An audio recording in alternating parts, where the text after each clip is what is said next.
Why Brice Rhodes is considered as one of the most disturbing cases, and what he did that was not merciful. Let's find out. Brice Rhodes was charged with killing 3 people, including 2 teenage brothers. He was finally sentenced. The judge agreed with the jury's recommendation that he should spend the rest of his life in prison without the chance of parole. "This is one of the saddest cases I've ever seen," said Judge Julie Kalin during the sentencing.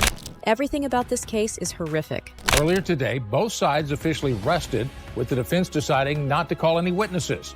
After deliberating just a few hours, the jury found Rhodes guilty of murder in all 3 of those deaths, as well as tampering with evidence and abuse of a corpse in the Ordway and Gordon cases. In December 2024, the jury took less than an hour to find Rhodes guilty of murder, tampering with evidence, and abusing a corpse. He shot Christopher Jones and brutally beat and stabbed Maurice Gordon and Larry Ordway, then burned their bodies. The scene where the teens were found side by side. She says their bodies and clothing were burned and they suffered from several wounds. Huffman also says she tested evidence, including the driver's seat in Brice Rhodes' car, which appeared to have blood on it. The case took a long time because Rhodes kept changing lawyers, had to wait for a mental health evaluation, and was delayed by the pandemic. His bizarre behavior in court, including threats and accusations, made the case even more public.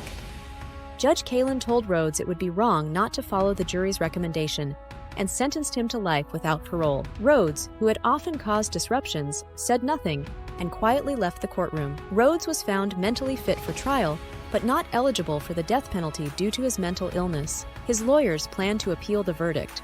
During sentencing, Rhodes' lawyers asked the jury to be merciful, citing his tough childhood and mental health issues.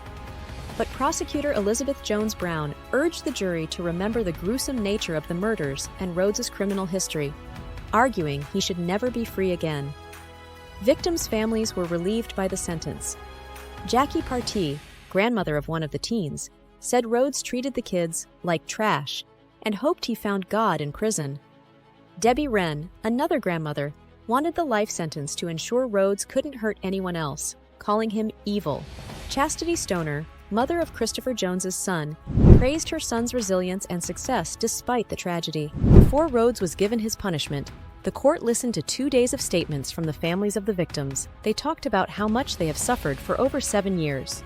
"I can't even explain how difficult this has been," said Deborah Wren, the grandmother of Ordway and Gordon, on Tuesday. "Nothing is the same. Nothing." Sean Jones, the brother of Jones, also spoke in court before the sentencing. He said his brother was a good man. "He didn't deserve to have his life taken away," Jones said.